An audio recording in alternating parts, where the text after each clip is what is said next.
Society would like to have us believe that our dreams and our passions have an expiration date. That once we get over 60, we aren't supposed to feel passion anymore, and our potential for human growth, creativity, and productivity is behind us. But I refuse to accept that. That would mean that all of the years that we have earned our wisdom and our life experience that have proudly accumulated over time have no value anymore. And that your potential as a human being to continue evolving, learning, creating, and prospering is over. Well, I can tell you that I personally have never felt greater passion or excitement about the future and had more clarity than I have today. I have decided to start a new technology business at 76, and I hope to prove that my dreams don't have to retire. And if you're feeling the pull towards something new, a business idea, a creative project, learning a musical instrument, writing music, writing poetry, or your life story, taking up dance or Pilates, joining a gym, but you feel that you are past your prime and won't succeed or you will be ridiculed by others. And this video is for you. You're going to learn that you are not fighting your age. You're fighting a survival mechanism in your brain that's trying to keep you small. And it's time to understand it and stop letting it hold you back from your dreams. Hi, I'm Linda. Welcome to my channel, New Age Beauty, which is all about aging beautifully, mind, body, and spirit. At 76, I explore what's possible, what's worth doing, and how we can all exceed our own expectations for aging by shifting our mindset from growing old to growing bold and setting bold goals for ourselves. So, starting anything new can be daunting at any age. We've been taught to view fear and discomfort as a sign to stop, especially as we age. But that friction is actually a catalyst we can use to rewire our brains for success. I'm choosing to lean into the discomfort because I understand how our brain's neuroplasticity can convert that fear into fuel. And now we're going to explore how to rewire our brains for creativity and why your passion doesn't have an expiration date unless you choose to set one. So today I'm pulling back the curtain on my new business venture at 76 and the fascinating neuroscience showing how the discomfort we often run from is actually the precise catalyst that we need for a second act. So, how do you know what you are truly passionate about? Well, whatever makes your heart race. Those activities where you just disappear into what you are doing and you can't believe how much time has flown by. That is passion. It's a lot like when you fall in love.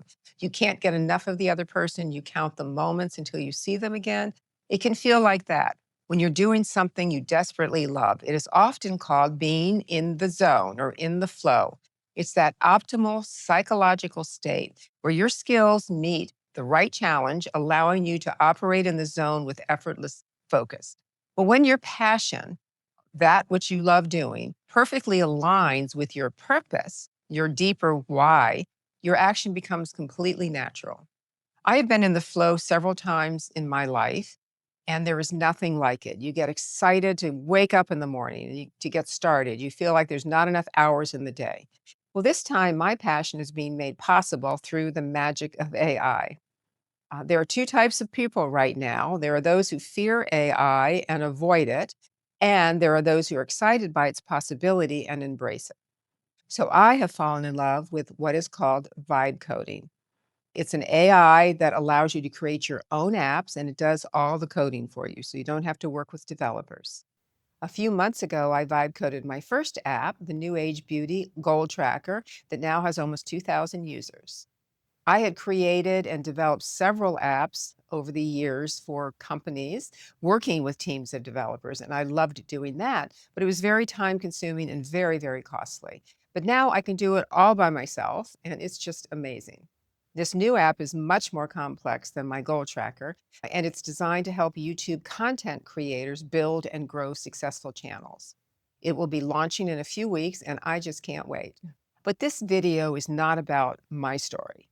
It's about dismantling the invisible mental barrier that tells millions of us women over 55, 60, 70, 75 that our time for big dreams is over. Well, in the next few minutes, I'm going to share with you how your brain is designed to change and build new ambitions, even now. I'll also walk you through 3 specific mindset shifts I made that took me from feeling like I was falling behind the times to launching this channel at 75 and then building 2 different software applications today. So please stick with me because my goal is that by the end of our time together, you will feel equipped and, more importantly, entitled to write a new chapter for yourself, no matter what your calendar says. The one guaranteed failure in life is to let your dreams expire, just like society says you should do at a certain age. I have reinvented myself so many times, as you probably have. After surviving a terminal illness in my 20s, to coping with the loss of my life and business partner in my 30s, to losing a business I had poured my heart, soul, and money into in my 40s, and starting a real estate career in my 50s, and then developing a complete transformation of my body, mind, and spirit in my 60s. Then in my 70s, I became a caregiver to my very ill husband, who has now had a transplant and doing great. And during that time, while I was home with him, I launched this YouTube channel. And now I'm launching this new business. So I am not an exception to the rule. I am proof that the rule itself is just wrong. And the key to breaking it is not in your circumstances, it's in your brain. So we spend a lot of time on this channel talking about our bodies, how to build muscle, how to get more protein and avoid sarcopenia, how to have beautiful skin, on and on. But today we're going to perform a targeted intervention on the most important real estate we own. And that's the 3 pounds between our ears.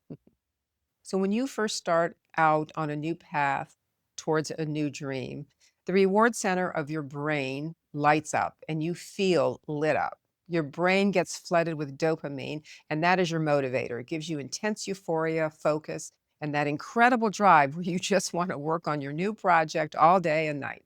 And then at the exact same time, your prefrontal cortex, which handles rational judgment and critical thinking, actually decreases in activity. So your brain is deliberately giving you a honeymoon phase so that you aren't paralyzed by the risks involved. It encourages you to feel courageous. So this dopamine-driven focus is vital for neuroplasticity, which is your brain's ability to reorganize itself by forming new neural connections. By engaging in novel, complex tasks, you stimulate the creation of new neurons, and you are fundamentally acting out of what is called the vitality loop. Setting new goals leads to dopamine release, which enhances your cognitive function, which ultimately promotes long-term brain health and longevity. It acts as a literal fountain of youth for your mind. But we all know what happens next. The honeymoon phase ends when the novelty wears off, and suddenly the dopamine drops. Well, this is what neuroscientists call the dip. The excitement diminishes or even vanishes. The business plan you loved last week or the daily language lesson that you started suddenly feels difficult, boring, and even overwhelming. So many women have written to me saying that they start and stop their diet, fitness, and beauty routines because they procrastinate and are simply too lazy to finish what they start. Well, I want you to stop saying that. Stop thinking that. Remove the word lazy from your vocabulary. It is a useless judgment for a neurochemical state. You weren't lazy when you spent 3 nights in a row researching your new passion or buying all the supplies for your new project. That same person who did all of that is the same person struggling today. Your brain is just trying to avoid the negative emotion or discomfort. And whenever we feel dread, our lower brain, specifically the amygdala, takes over. And the amygdala's only job is to keep you safe and comfortable. So it scans for threats. It despises discomfort, and it certainly does not care about your bold goals. Well, when you sit down to work or start doing your exercise for the day and you feel frustrated, the amygdala screams at you to grab your phone, scroll through the internet, go tidy up the kitchen, or just watch television instead. It vetoes your higher rational brain in exchange for immediate gratification. What you are viewing as laziness or procrastination is not a time management problem. It is an emotional regulation problem. So we have to learn to override that lower part of the brain if we ever want to reclaim our independence and our confidence. First, you need to expect the dip and then tell yourself that it's going to fade. And when it does, it's just proof that things are getting serious. It's not a signal that you should quit. Secondly, you should shrink your commitment during that phase. If you can't face working on your passion for 2 hours, tell your brain you only have to do it for 30 minutes. A terrible 30-minute session that you actually complete is infinitely better than a perfect 2-hour session that you skipped entirely. So go in and introduce just a little bit of novelty to trick your dopamine system back into gear. And finally, when you feel that sense of dread, just tell yourself the truth that you feel the resistance and acknowledge the uncomfortable vibration in your body, but you are going to take the action anyway. And once your brain sees you doing a hard thing and surviving it, you're beginning to rewire your identity. You're starting to prove to yourself that you are the kind of woman who honors her commitments and accomplishes her goals. So you may have noticed that the voice of doubt, the one that whispers in your ear that you're too old, you'll look foolish, it's too late, it's too hard, is the loudest when you are idle, when you're sitting quietly, driving, or trying to fall asleep. Well, there's a fascinating neurological reason for this. Your brain has two key networks that work in opposition to one another, kind of like a seesaw. One is called the default mode network, or the DMN. So think of that as your brain's autopilot. It's active when you aren't focused on a specific external task. And while it's important for creativity, it is also the network that loves to ruminate. It replays old stories and it worries about the future. The I'm too old to dream narrative lives right there in the DMN. But here's the beautiful part. The moment that you engage in a focused, goal-oriented activity, your brain flips a switch. It suppresses the autopilot DMN and it activates its opposite, the task positive network, or the TPN. So that is your doing brain. It's what lights up whenever you are learning a new skill, concentrating on a project, or totally absorbed in your work. You know that it's at work when time just disappears. And here is the secret that changed everything for me. These two networks are inversely correlated. So when one is highly active, the other goes quiet. You cannot be fully engaged in learning how to use a new piece of software, for example, and simultaneously be ruminating on whether you're too old to do it. The very act of doing it is the neurological antidote to the self-doubt that festers in idleness. This is why my advice is not to tell you to think positive. That's not enough. My advice is to take action. The focused effort does not just move you forward, it neurologically silences the inner critic that tells you to stay small. So if the science tells us the doing is the cure for doubting, well, how do we put that into practice? This is where three practical shifts come into play. First, I shifted from asking what will they think to what will I think. The biggest barrier to starting something new later in life is the fear that we're going to look foolish. We're concerned that our family's going to worry about us or that our friends are going to laugh at us. But then I had a very honest conversation with myself. And that was, how will I feel about myself in 5 years if I just let my dream die? All because I was afraid of what other people might think. And the pain of that potential regret felt so much heavier than the fear of failure. Your judgment of yourself is really the only one that you're going to have to live with for the rest of your life, every single day. So support yourself by being kind and encouraging. The second thing I did was I shifted from accumulating knowledge to applying it for myself. So I started this journey by developing my NewAgeBeauty goal tracker. And during that development, I learned how to vibe code. And learning how to do that created a new friction for me as my brain went through the process. And it seemed a little chaotic at first until I got into the flow of doing it. But that's true with anything new. And now I'm creating a much more complex program using AI to help YouTube content creators build a bigger, more successful channel. So the lesson here is twofold. Start with what you know, pay attention to the problems on your journey, and inside them, you could find your next opportunities. The third thing is I embraced progressive overload for the mind. And yes, that's a term we normally use for building muscle, but it works perfectly for building dreams. You don't walk into a gym and try to lift 200 pounds on day one. You start with 10.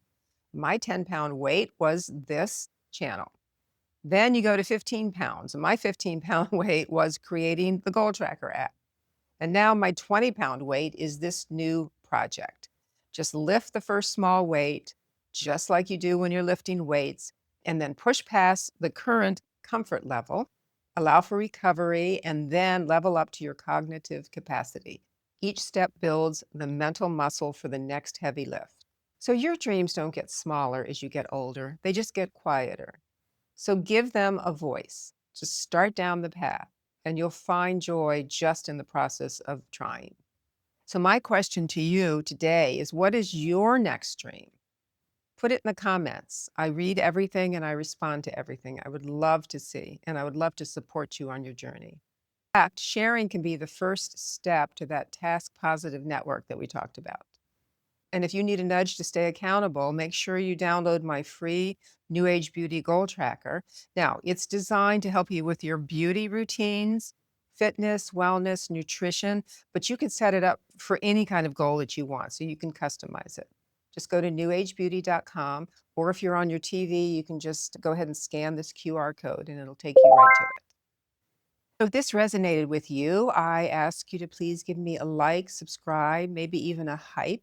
It'll help my channel grow. And click on the notification bell so that you'll be alerted when I have new videos upload. I want to thank you for joining me today. Here's some other videos I have done that you may enjoy as well. I look forward to seeing you in my next video. And in the meanwhile, I wish you a beautiful day.